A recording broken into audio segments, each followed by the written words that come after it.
oh my gosh, like I would just buy.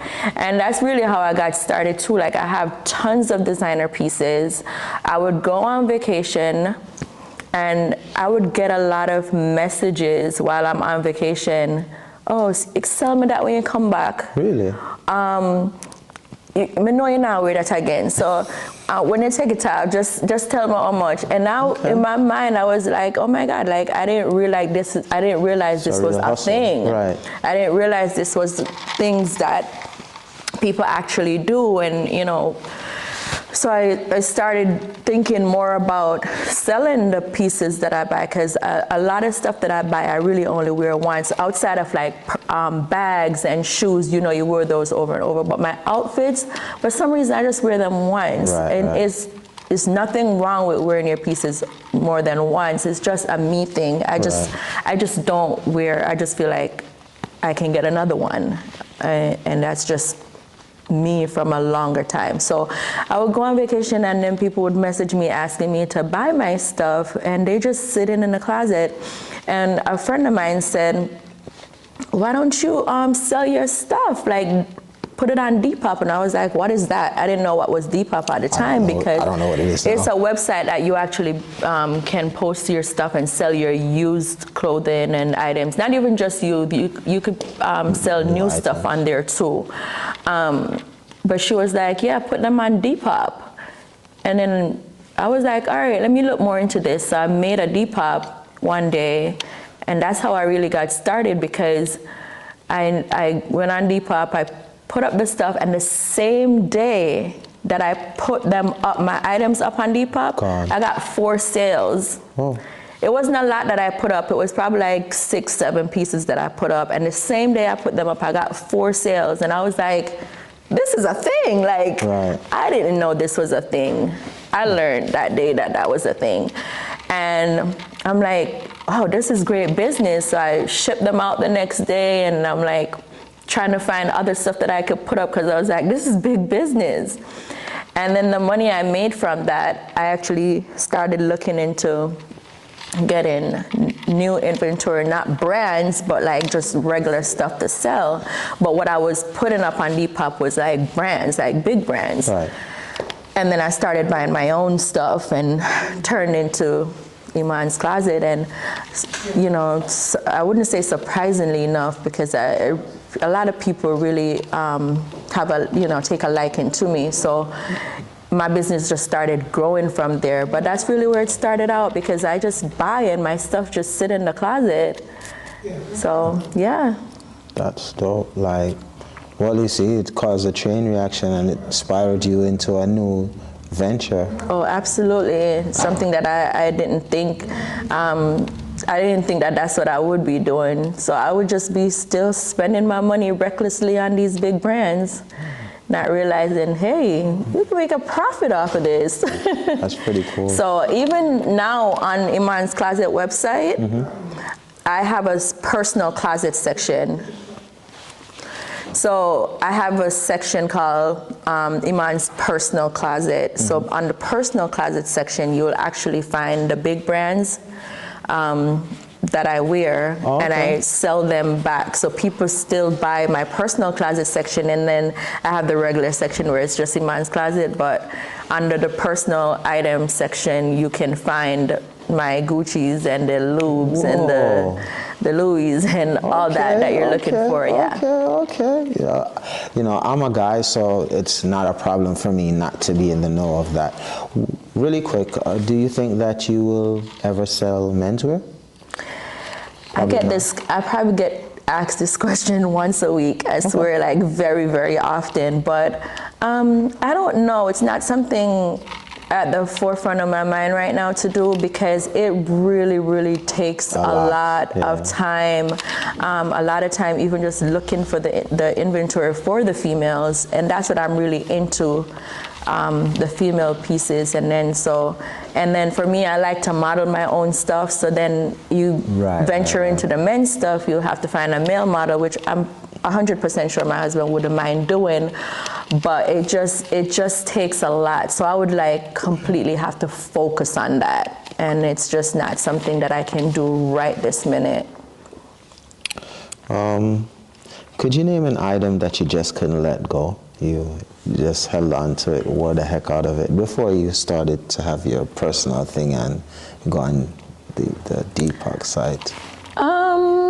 Like I said, all my shoes and purses I still have. And that Gucci shoes I told you about earlier, I still have it. Right. And that's been years. So that's been about 19 years now, 18, 19 years. And I still have that. It's definitely a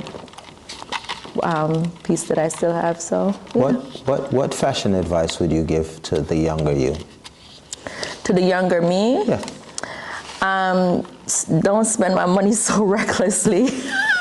And all these brands, they're rich already. Like Gucci's rich already. Versace, all of them, they rich already. Don't squander my money so much on them. But, you know, every now and then you could still just spend a little bit more wiser. Even when I had my kids, my daughter, because you know the first ones, they always get spoiled. As a baby, like I was buying all these big brands for her, and people were like, "Don't do that. They're gonna grow out of it." And I didn't listen. I was just like, I don't care. My daughter's gonna get whatever I got when I was little. Like I'm gonna spoil them.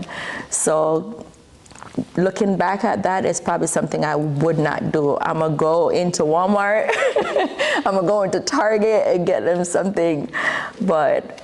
You still kind of feel guilty though, because I still feel guilty if I did that and I didn't buy the big brands for them. I probably would have felt guilty, but you know, guilty just because I was wearing it, and then you just feel like you're not giving it to your child. So that's kind of like how I was looking at it back then, but it really isn't necessary.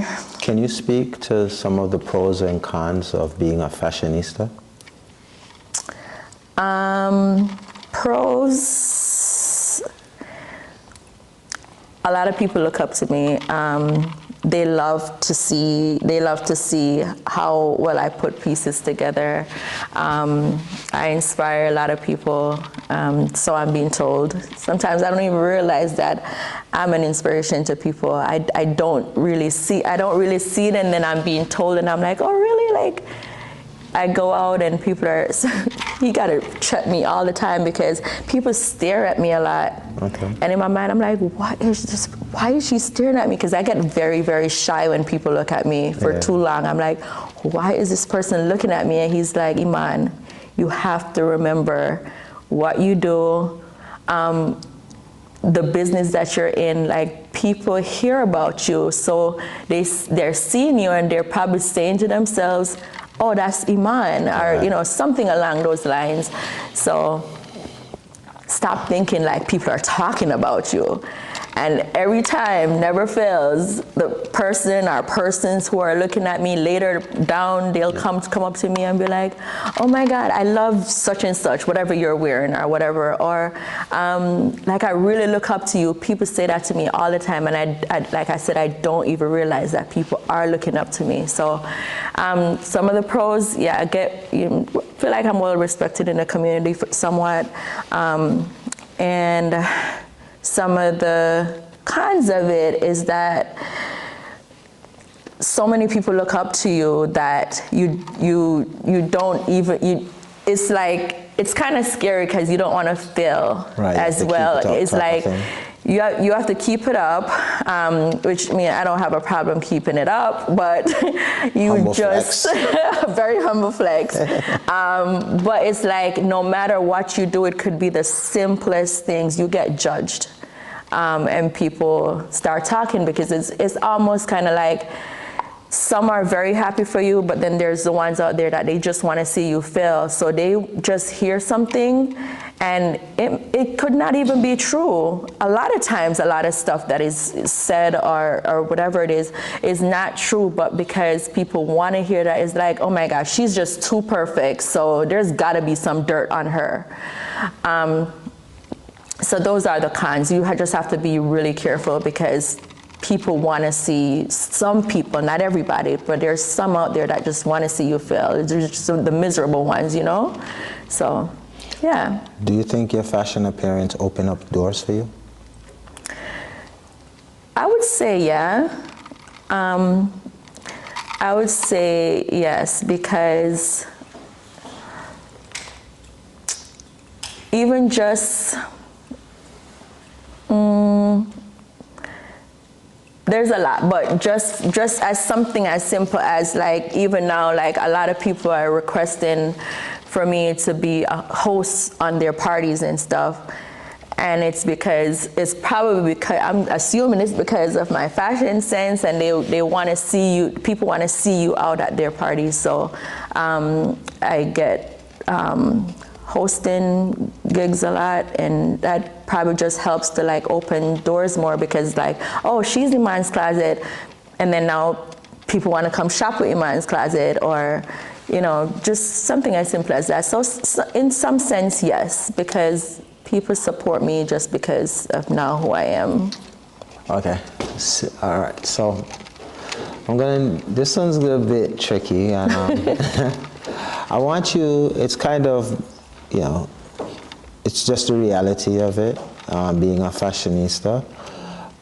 Have you had any embarrassing fashion moments? Maybe a heel broke, you're buying good heels, but maybe, you know what I'm saying? What have you ever had an embarrassing fashion moment? Maybe something bust off, I don't know. I'm trying to think. Have I, babe? Help me out. Give me a quick reminder or something and I can speak on it. Not really embarrassing. No? Probably not. I don't remember. So, sorry. No, man, no worries. You're doing well. You're doing perfect. And we're almost done. I got like a couple more games, well, a few games, but a couple more minutes. Can you speak to, let's see, which one did I want to ask you? Not trends. All right, what's your favorite designer at the moment? Ymonne's Closet, obviously. Ymonne's Closet. Shameless plug. I love Chanel as well. You know, I love the Chanel running shoes. They're like, it has like something about them that looks really nice. Yeah, Chanel's pretty cool. Yeah. What's your favorite accessory?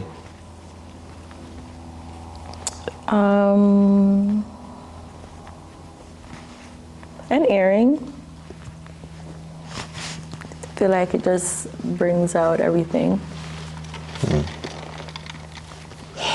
From the outside appearance, it seems like fashion is effortless for you. Do you like overthink outfits? I really don't overthink. I don't, like I told you earlier, I don't even know how I put pieces together. It just literally comes so naturally to me. I just like, I'll see, I'm always browsing the net too. So I'll see something last week and I'll see another thing the following week, and then I remember that, oh, the piece I saw last week, it matches with this, and then boom, I have an outfit. Like, it just comes naturally. I'm always just like looking. So anything I see and I like it, I just go for it. And then I find myself with 10 stuff, and then it's not hard to pick out 2 out of the 10 to put it together to go out, because I always just have stuff. Is it okay to mix and match brands? Absolutely. I'm mixing and matching right now. I don't know, it's a question, you know, like, I guess, don't I say, don't mix Nike and Adidas or whatever. I try to stick to it, but I mean, I don't see anything wrong with it. Like, Okay. It depends. It really depends, because some brands, it's not like written all over, so you can't really see it. But for example, if my husband and I are going out and he's wearing a Louis Vuitton belt, and then the shoe logo says Gucci, I'll say something to him like, I mean, that's Louis and that's Gucci, like, fix it, like, change the shoe, change the belt or something. So something like that where it's so visible.